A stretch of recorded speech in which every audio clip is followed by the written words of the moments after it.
The only thing I can do is stare into her lavender eyes. And for the first time, the filter pierced back into mine.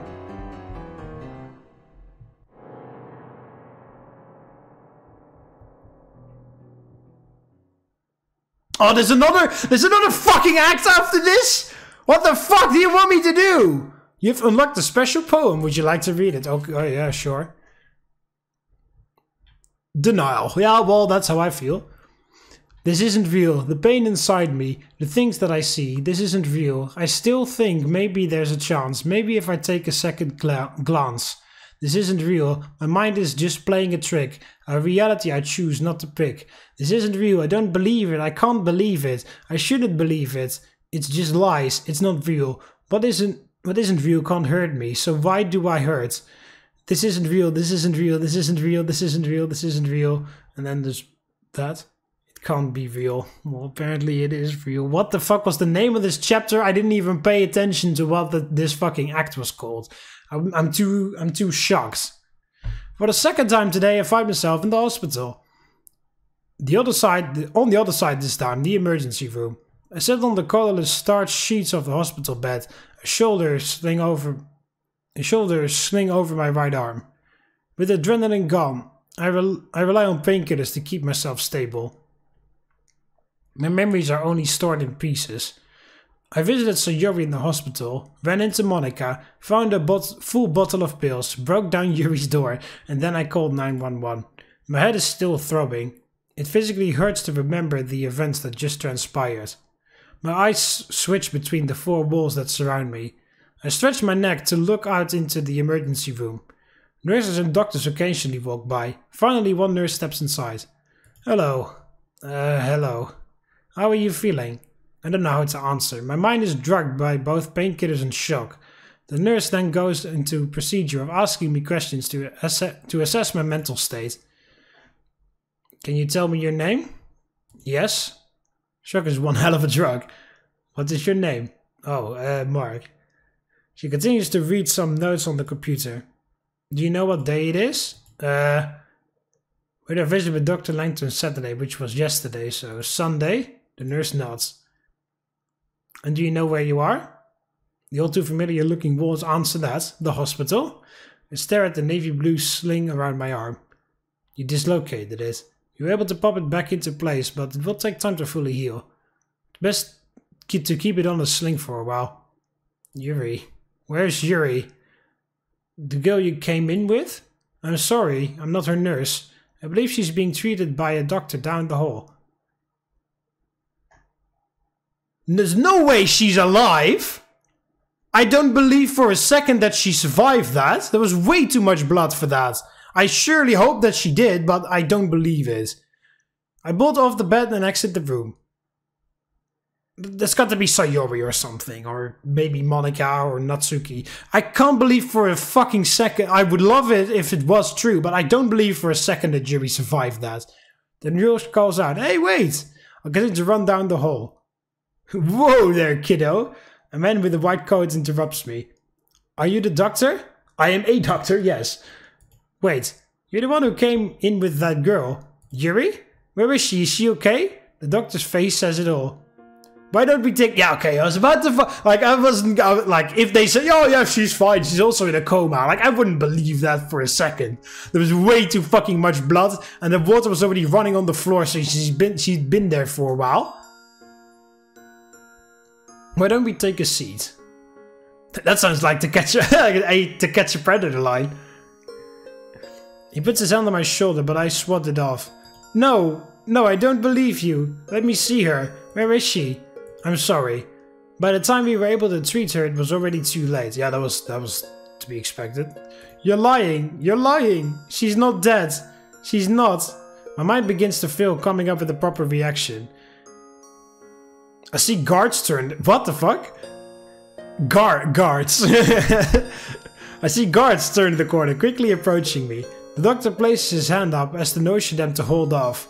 I finally collapse onto a wooden bench. The doctor gets down on one knee and places a hand on my shoulder once more. I press my face into my palms. This isn't real. This isn't real. This isn't real. I learned something on this bench just now. The bench where the little girl is told she has cancer. The bench where a child learns their parents had a fatal car accident, heart attack, or a mom is told her son was in a horrific car accident. Oh, there's car accident. I was like, why the hell did I change heart attack into car accident? But I guess I unintentionally read that or whatever. The same bench where I'm told the one thing I cared about in this world has been ripped away from me. The exact same bench where I learned that love isn't something tangible. True love only exists in moments, and then another moment is gone before you even knew you had it.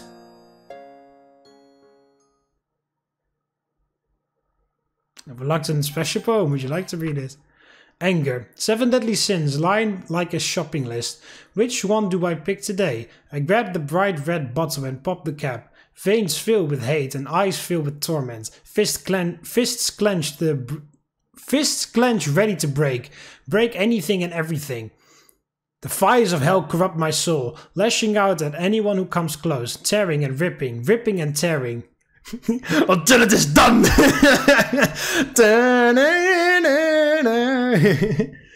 Tearing at all the things I love, tearing at my very being. I'm no longer myself. The spirit of wrath knocks on my door, and I'm foolish enough to let him in. I was about to say, you don't just 4 days later. I was about to say, you don't just go ahead and fucking pull up Ohio Sayori after something like that. Doc, you ever look at someone and your heart just melts? I'm sorry about what happened. I just still can't believe she's really gone. He jots down some things on his notepad. How does all that make you feel? Empty. I don't really feel anything anymore. It's a bit hard to describe, really. Do you know what nothingness feels like, Doc? Your mind has had some time to process the initial shock. This period can be a dangerous time for you. A lot of different emotions may go through your mind. Look, can you just give me my medication or something so I can leave? We'll get to that. I can't just give them to you straight away. My eyes trace the walls of the room. Can you tell me what's on your mind? What's on my mind? I repeat him absent-mindedly. What's on my mind? It's good to get your mind off the event. You don't understand, Doc. I can't get it out of my head. Jeez, get out of my head. You're so overrated. You think you're so popular while you're actually most hated. No one wants to hang with you. Nope, not even me. Well, I'm super cute and best friends with MC. Oh, what a shame that you copied Miyuki and Giffany. Your reality is a shitty song, but it just had an epiphany. And I don't know the rest of the lyrics. Yeah, your love is way too forced. If you were married to MC, he'd want a divorce. Bitch, you're so quick to go and delete everything, and I think you really need a good lesson on how to sing. Oh, well, whatever. Yeah, get out of my head, get out of my head. My voice cracks with every word. What do you mean? You weren't there. I begin to raise my voice at him. You didn't see the look in her eyes. You didn't have to sit in an ambulance and tell the paramedics what happened. You didn't have to relive every single moment while being questioned by the police. You're not the person who every single time I close my eyes, Doc, I just see her sitting in that bathtub. I just want that image out of my head. That's why I need you to give me some pills or something. Okay, okay, here you go then. I'll look up at him. Oh, it's going to be... Okay, I was about to say, like, that's a very weird way to persuade him with a sad story. And, oh, there you go. There's your medication. It's going to be okay. I can give you a prescription based off what you're feeling. So just keep telling me what you feel. I don't feel anything! I scream at him and slam my fist into the table. I just don't understand. I did everything right. I did everything I could, but it wasn't enough. How does that make you feel? Stop asking me how I fucking feel! I shoot up onto my feet. Please, Mark, don't say shit to me. I point my finger at him maliciously. You don't care about me. I'm just another patient to you. You don't care about me or Yuri or anyone. We're all the same in your eyes. Just another paycheck for you. My words spit sharply out of my mouth. We're just a way for you to feed your fancy lifestyle. Maybe some fancy jewelry for your wife. Or a fun vacation for your kids. With your kids. That's all we mean to you. You know that's not true. I chose this profession because I want to help people who aren't strong enough to help themselves. I scuttle back and forth around the office. My voice cracks under my anger. Just give me back my life! I grab the coffee table and topple it over. Papers fill the air as the doctor instinctively jumps back. Pens clatter against the floor. You sit on your chair, ask me stupid questions and then send me on my way. You talk about trauma as if you know what I'm going through. You see so many people with so many different problems and yet you look at them all the same. So who's the real crazy person, Doc? He stands there like he's frozen in place. That's what I thought. I'm out of here. Mark, please. I storm through the door. I don't look back. And don't look back. I sit bitterly on my couch and bury my face into my palms. My hands tremble in anger. I run my fingers through my hair until it looks like a destroyed bird's nest. Tears begin to stream down on my face. Down my face?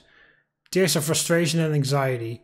My legs launch me back up at max speed.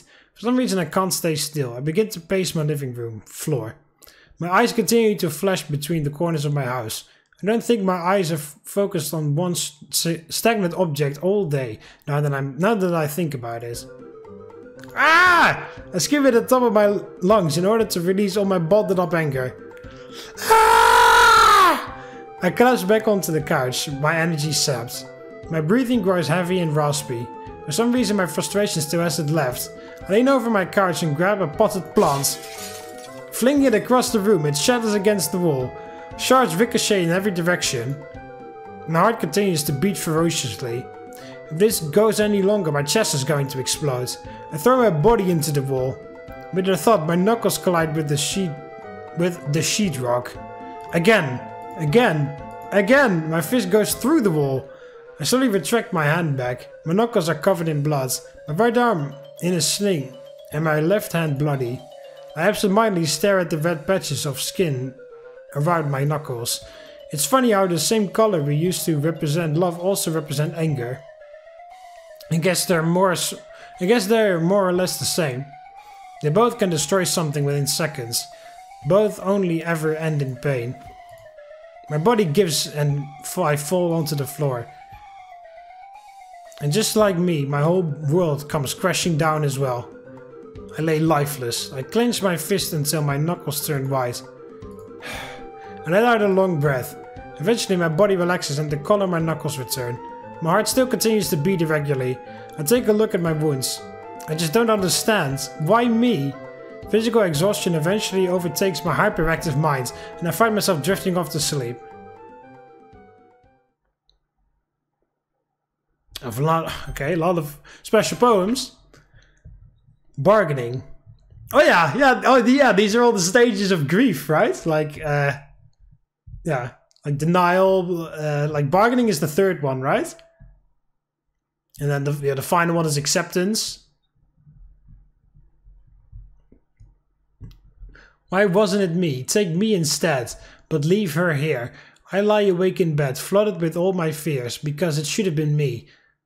I don't know what went wrong, how she got away. I should have known all along. I couldn't make it all okay, so it should have been me. I'll change my way of life, just to see her again. I'm in so much pain and strife. I guess this is the end, so just take me. But that's not how you work, from what I can infer. You won't bring her forth, so I can just be with her. So, if you won't take me, I'll take myself. Oh, no shit! I could scroll further down. Fuck me. I don't know if there was anything else under there. I could have scrolled further down, but I didn't know until I accidentally clicked the thing away.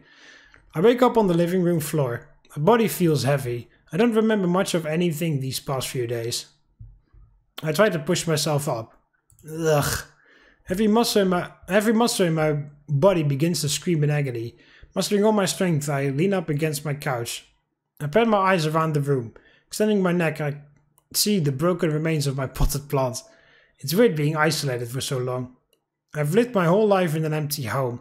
However, now is the first time I've actually felt truly alone. They say loneliness is a universal fear of all living creatures. But couldn't it have been me? I slowly rise up and begin to pace the room. Why is it so cheery? My eyes dart from one focus to the next. The hole in the wall, the broken vase, my bloody knuckles, my slinged arm.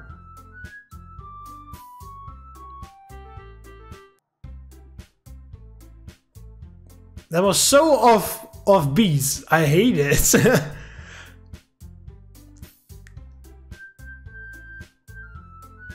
Yeah. Oh no! Ah no! I hate that. There's more to it. I know it.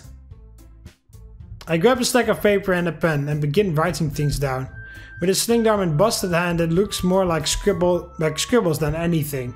I continue to incoherently write my thoughts down. To anyone else, it would only look like a mess of sporadically placed lines, but to me, it's a timeline of all the events. Look at the mess before me. Now, where to begin? What could I have changed? I could have arrived to the house sooner. Or was it too late? Earlier than that. I continued to shoot my pupils to different parts of the scribbles. What stirred this? The argument? The messages? The boys? The medication? Earlier than that. Yuri's home life. If only I had met her sooner. No. I should have stopped Monica from telling everyone. My mind races from one thought to the next. I should have paid more attention to those texts. I should have kept an eye on Yuri and made sure she was taking her meds. How could I not have known she wasn't taking her meds? I showed this to my empty kitchen. No response. That's fine. This is fine. I'm fine. The mess of papers on my counter says otherwise. If only it didn't take me so long to break down that door. Maybe if I called 911 sooner. All these thoughts continue to form a hurricane within my head. I hate how offbeat that is. And also how it just repeats. It's making me dizzy. What if I didn't visit Sayori in the hospital? It had to be— No, don't you dare! Don't you motherfucking dare blame Sayori now! If you're gonna blame anyone, it's gonna be Monica. Don't you— if you like— I had a lot of fun with this mod, and of course there was going to be trauma in there. But if you blame Sayori, I'm going to be ridiculously disappointed with this entire mod. Even though I had a lot of fun. It wasted too much time. Was Yuri already gone by the morning? I should ask her. How would I do that? I look up at my ceiling. Hey, anyone there? I'd like to make a deal. I get no response yet again. Any chances I can get Yuri back? I'll pay you in blood. I'll kill Monica for it. So don't you worry. I will do that. I'll become a better person. Is that what you want to hear? I shout louder at my ceiling. My head sinks down in shame, and I stare back at the maelstrom of paper. I whisper to myself. I've gone insane. Like a deer, my head jerks to the sudden sign of my doorbell. Is that Sayori? Or no, I'll settle for Natsuki, as long as it's not Monica. I open the door with as little effort as possible. Okay, it's Natsuki. But man, I'm really liking Natsuki in this mod. She's really nice. Like, being the first one to be here. Natsuki appears on the other side. Hey, don't say. He said it.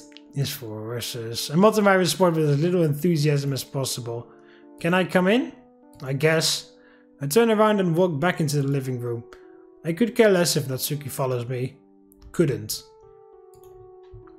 I know loads of people say it, but that's a wrong expression. She follows me into the cell I call home. So, you doing alright?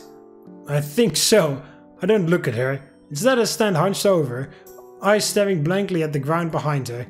Natsuki begins to take a look around my house. Her eyes glance over at the hole in the wall, then at me, then at the potted plant, then at me, then at the scribbled markings on my counter, and then back at me. Mark. I throw my hand up dismissively. I don't want to hear it, I just want to stand in silence for a moment. She opens her mouth in protest, but then closes it again. Silence is a fragile thing. It can be broken by just a slip of the tongue. It makes you wonder, how can something so heavy be so delicate at the same time? Why? Why what? Why did you come here? To check up on you. Why? Did you feel bad for me? Worried I'd kill myself? Afraid I would go jump off the nearest bridge and drown myself just so I can see Yuri? Oh, you're all the same, don't say that. You, the doctor, the kids in school, me. I tried to be different, I really did. You were different. If that were true, Yuri would still be alive. This entire time I fought to hold back my tears. The feeling of sorrow smothers me completely. She really did love you. I know. That's why it hurts so much. I look away from Natsuki, trying to hide the fact that I'm crying. Can you please just leave? I don't... I'll be fine, I assure her. I just need some time alone to think. Thank you for coming and checking up on me. I know you mean well, but I'd rather be alone right now. She stands there quietly for a moment. I wish I could go back. Believe me, I really do. But we can't, Mark. I'm really sorry for what happened. I feel the same as you. All this time my friend was hurting and I never knew. Some nights I lie awake wondering where it went wrong. What I could have done to change it all. But there's no use in letting it consume you. You have to move on from your past. She looks down at the ground sullenly. I know I did. She recollects herself and faces me again. You have to accept what happened eventually. I know it's hard, but time heals all wounds. With that, she turns on her heels and leaves my house. She's wrong. Time doesn't heal wounds. Time just lets you grow numb to the pain. Yeah, well, there was another quote that was like, time heals all wounds, but some wounds take all the time. And I feel like that's true. Like, or like it makes you feel numb. Like it's sort of like some trauma you can't truly forget, but you like sort of learn to deal with it. And I guess that to some regard also means heal in this like context. So I guess in that way, it is true. But also that other like quote is true. Like some time heals all wounds, but some wounds take all the time. I stare back up at my ceiling. I just want her back. I just want to hold her again. Look into her eyes one last time. At least let me say goodbye. I fall to my knees. I'm back in the same spot I awoke this morning. On the uncomfortable... There's no carpet here. On the uncomfortable carpet, I decide to close my eyes once again. Special poem? Yep. Depression. Okay. Outside is a smile. Inside is a frown. Outside you see a hole. Inside is just the pieces. Outside is warm. Inside is cold. Outside there's emotion. Inside there's emptiness. Outside you hear laughter. Inside there's only silence. Outside there's a smell of flowers. Inside it's rotten and tainted. Outside is a bright sunny day. Inside is dark stormy night. Outside can find success. Inside knows only failure. Outside is just lies. Outside is a mask. Inside the mask is pain. Inside the mask is fear. Inside the mask is nothing at all, because I am nothing, and so I put on the mask.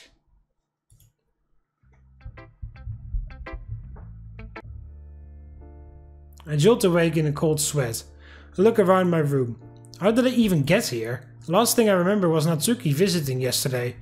Was that yesterday? What day is it? I look outside my window. There's nothing but grey. I climb out of bed and immediately fall to my knees. Ugh, my head is throbbing. I head towards the bathroom to cool off. I turn on the cold water and begin to rinse my face. Over the running of the faucet I hear an ominous noise. You failure. Huh? My head jerks up and I find myself face to face with my reflection. It has a twisted grin on its face. What's happening? You couldn't save her. What's wrong with you? Do you know how important you were to her? Stop it. You let her die alone. No! Stop it! She died alone. Shut up! I cover my ears with my hands. I squeeze my ears so tightly my ear canals begin to hurt. You're not real. I'm as real as you are. I'm just a reflection of you after all. He or I say that in a matter-of-fact way. You can't hide from yourself. Stop talking to me. Do you know how much you meant to her? Why are you doing this? You meant everything to her. And then you just yelled right into her face. Yeah, that was stupid. I do have to admit that, but this is insanity. Insanity? Did I ever tell you the definition of insanity? Shut up, please. I lean my head atop the counter. My tears leave my eyes and crash onto the tile. You're going to need a wet floor sign. Fuck you! Whoa, that's no way to speak to yourself. I hate you! You seem to forget that I am you, so therefore you hate yourself. It makes sense, really. You're mad, depressed, in denial. Those terms sound familiar. I'm not depressed. Is that why you've been crying? Why you scream, but no one can even hear you? I sure hope you don't try to hang yourself. Shut up! I punched my glass self in his face. Shattered pieces fall to the ground in a symphony of crashes. I stare down at the broken pieces. With shaky hands, I bring up a long shard of glass. Oh, no. No. It's only thick enough for me to see my own eyes. It scares me. The emptiness in my eyes. I look up to what remains of my mirror. My condescending self is gone, broken. My eyes shoot back down to the shard in my hand. No. Okay, yeah, he's gonna do it, isn't he? With my right hand I firmly grasp it. My vision begins to crane towards the blank canvas that is my left arm. Oh no, there we go. Like writing a book, right? This glass, my pen. My blood, the ink. I press the cold glass against my skin. My body shivers upon contact. My hands continue to shake violently. I angled the blade long ways and clenched my eyes shut. Just one cut. I just have to see her again. I can't go on like this. I just want to be with her again. I just want to see her. My breathing grows heavier and heavier. My arm refuses to move. Do it. Do it. Do it! Damn it! I drop the glass shard and it breaks in even smaller pieces among the impacts. Okay. Okay. I can't do it. My breath grows shallow. I slide down my bathroom wall until I reach the floor. I can't do it. I huddle into a fetal position on the freezing tiles. My body lays still in a puddle of blood and tears, the broken remnants of my mirror in front of me. Tears continue to pour on out my face. Why, Yuri? Why is it that every time you make me cry, I love you a little bit more? I continue to cry until I can't cry anymore. I cry until I no longer feel the pain inside. Another special poem. Acceptance. Yeah, we're going through all stages of grief, or whatever it's called. The time doesn't heal all wounds. It just allows you to become numb to the pain. It's been a long ride. There's a lot of things I wish I didn't do. I bottled all my pain inside, but now I have to let go of you. The memories we made, all the time we shared, all the love we gave, and that perfume in your hair. Your name is etched into my heart. Your love will ring through my ears. I refuse to let me be torn apart. I won't be consumed by my fears. I continue life with you in mind and live every day just for you. The wounds will heal given time as you sit there in that sky of blue. Blue skies.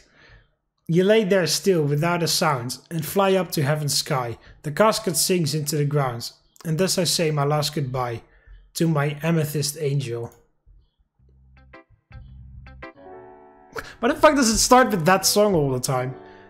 My eyes open ever so slowly. What? My body goes into a state of shock. What the hell? How did I get here? I pan my eyes along the landscape. How am I here? I was at home. I remember falling asleep on the floor. Ugh.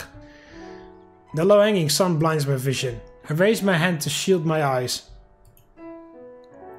Suddenly I spot a figure in the distance. I slowly walk towards it. Slowly but surely the figure starts to take form. Eh? Pick up. Did I die? Are we in heaven? Did Monica grow conscious and bring her back? What? Yuri? Yuri! I wave, or it's just I'm just imagining it probably, but I wave my arms to get her attention. Eventually I arrive just a few feet from her. She finally notices me. Hello, Mark. I take a look around at the landscape. Yuri has her back turned towards me, as if she's looking at the same scene as me. She gives me a sidelong glance. Yuri! What's going on? What do you mean? Am I dead? Do you feel dead? I pat my hands along my body. No? Is this a dream or is this real? Aren't dreams just reflections of the real world? Now is not the time for riddles. I begin to take some steps and reach out to her. Oof, what the... I rest my hands in front of me. Ripples float through the air. There's some sort of magical barrier between me and her. Yuri, I can't get through. I bang my hands against the wall. Yuri finally turns to me. You're not ready yet. What? Her voice has an echoey, almost angelic sound. It? To it. Her voice is an echoey, almost angelic sound to it. It sounds far away, but so clear at the same time.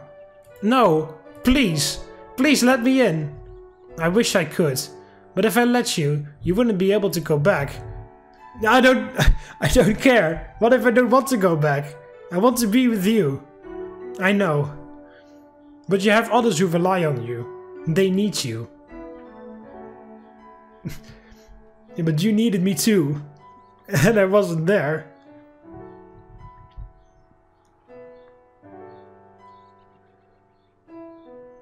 I'll just let them down like I let you down, yeah. Yuri gives me a puzzled look. I'm sorry. I begin to cry. Yeah, that's correct. My tears glide down my cheeks to my chin before crashing down on Earth. To Earth. I'm so sorry. This is all my fault. I shouldn't have yelled at you. I should have been there to support you when you needed me. Tell me, Mark. Why do you blame yourself? Isn't it obvious? I didn't do anything to help you. You have no idea how much you helped me. If it weren't for you, I would have taken my life long before.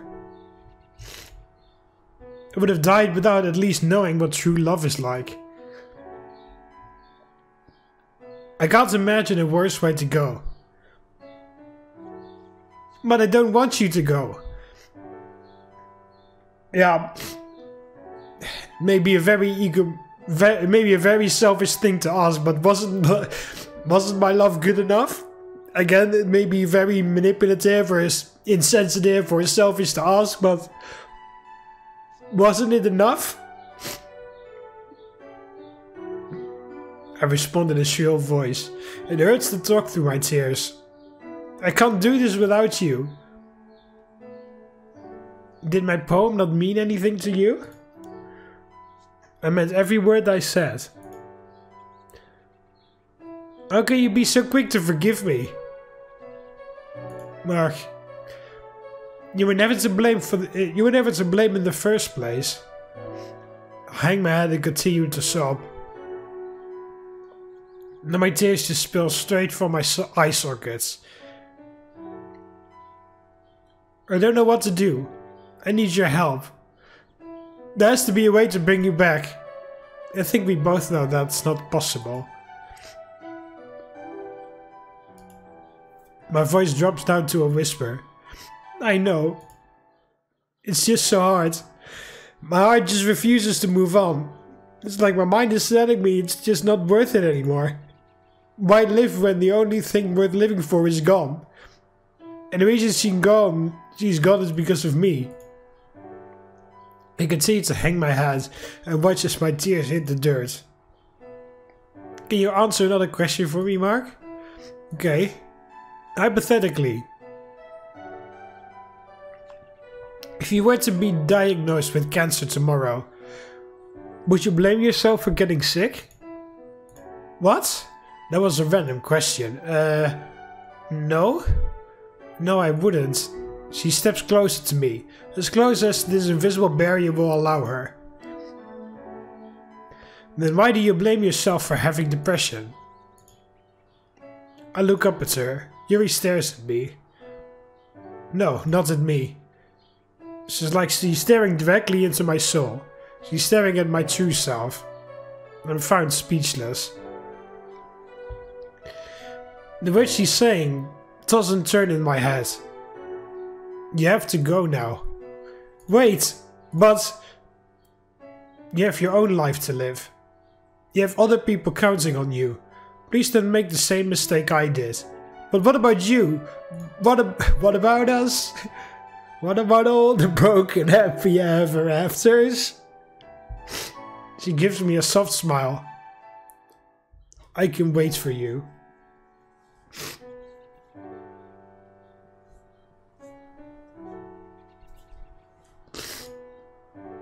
Perhaps when I see you again, we can hold hands just like we used to. Now it's my turn to give her a soft smile. A soft, teary-eyed smile. Yuri, I think I finally learned what love is. Did you now? I nod. She gives me a look as if she knew what I was going to say that this whole time? At this whole... I don't know, whatever. Perhaps you can tell me what that meaning is when we see each other again. When will that... But now, you have someone waiting for you. Sayori?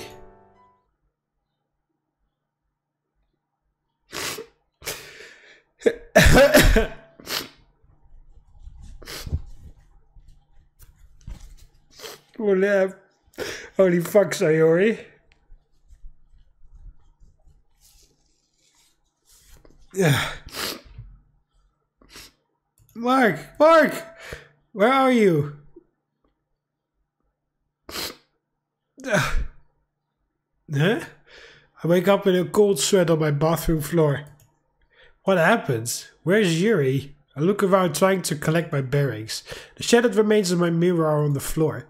I finally realize where I am. Hello? Anyone home? The familiar voice calls out from my bathroom door. Sayori. She can't see me like, well, I don't think there's any point hiding it. I attempt to get up. Yeah.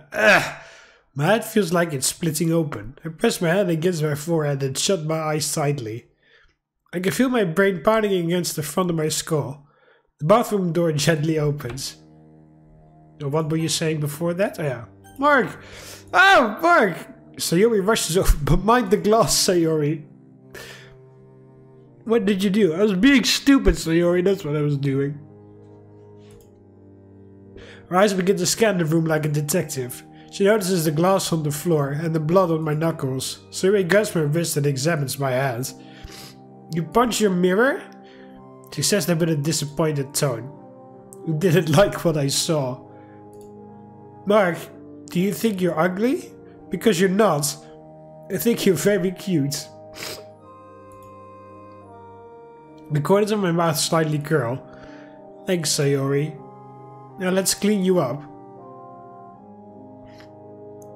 She searches the cabinet for some bandages and peroxide or whatever. Bingo. Let's get you off your butt. Even Sayori, Sayori herself is doing this. I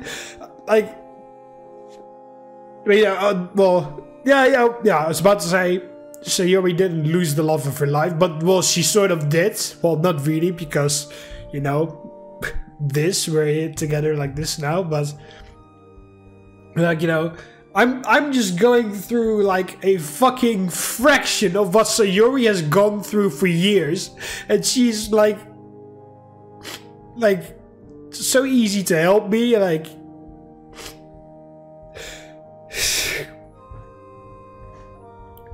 wow, just wow.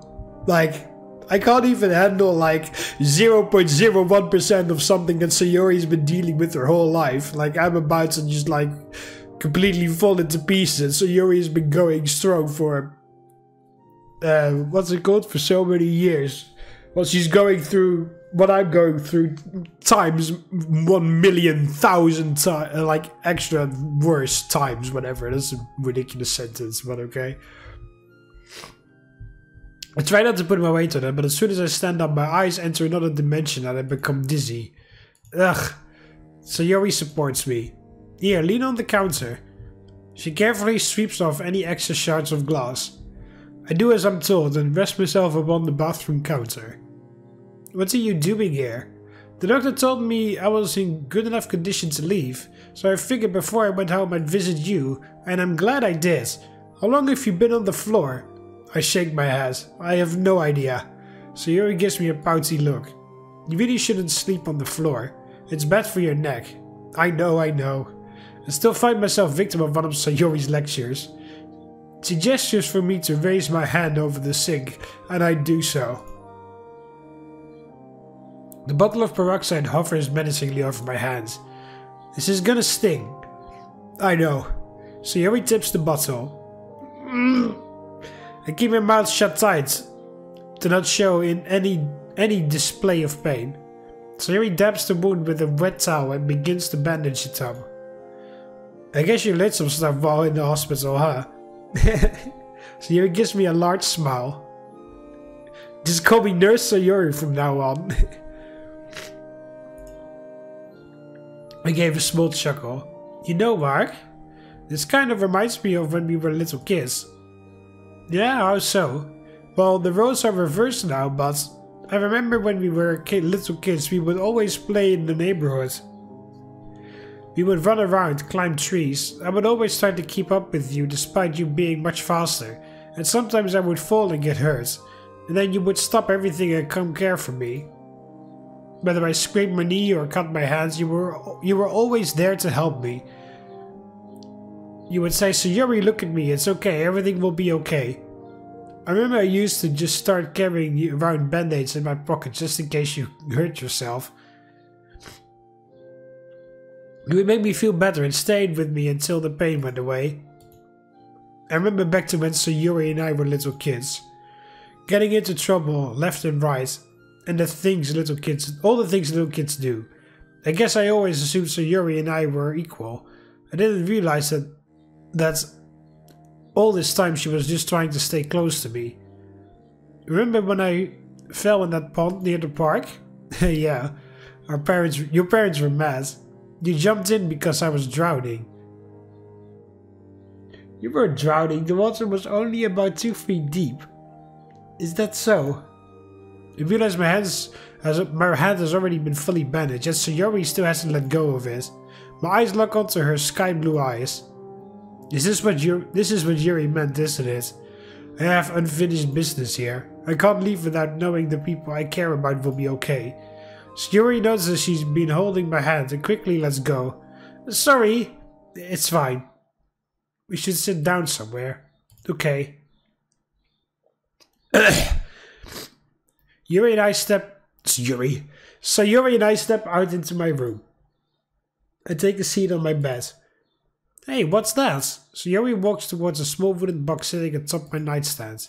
It's, oh yeah, that's Yuri's gift. It looks like a radio. Yeah, it is. I remember when Yuri gave me that radio as a gift. Now it's one of the few things I have to remember her by. Sayori bends down eye level with the wooden radio. Her eyes dazzle like a child's.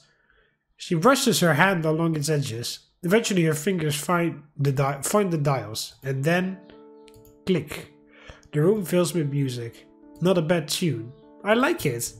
Sayori begins bobbing her head up and down to the rhythm. This is really cute. Where did you get it? Yuri gave it to me. That's sweet. Where's Yuri now? She doesn't know. That makes sense. She's been in the hospital this entire time. So Yuri, why don't you take a seat? Okay. So Yuri gives me a look of concern. She sinks down next to me. Where do I even begin? I guess I should start from the beginning. All the way from the beginning. Remember that day when Yuri and Monica got into an argument and Yuri ran out the room? I tell Sayuri the whole story. I give her as many details as I can over what's happened the past several months. Well, everything minus the past few days. No, that's not true. I stay silent to allow Sayuri to process what she just heard. You're lying! You're... Her voice cracks as she breaks into a sob. Sayuri throws a Come here, Sayuri. I can feel a wet spot form on my shoulder. She cries loudly into my ears. I simply struck the back of her head to comfort her. After a few minutes, Sayuri seems to compose herself as much as she can. I grab her by the shoulders. Sayuri, look at me. I speak to her in a soft voice, as if she was made of glass that could be shattered by any loud noise. It's okay. Everything's going to be okay. I'm here for you. Always. Sayuri nods as she wipes away her tears. You seem to be taking this rather well. I look down at my bandaged hand. I wouldn't exactly say that, but recently I did have a change of heart. What's the word for that? Sayuri smiles through her tears. An epiphany. I don't think that's quite right, but sure, we'll go with that. She gives me a small grin.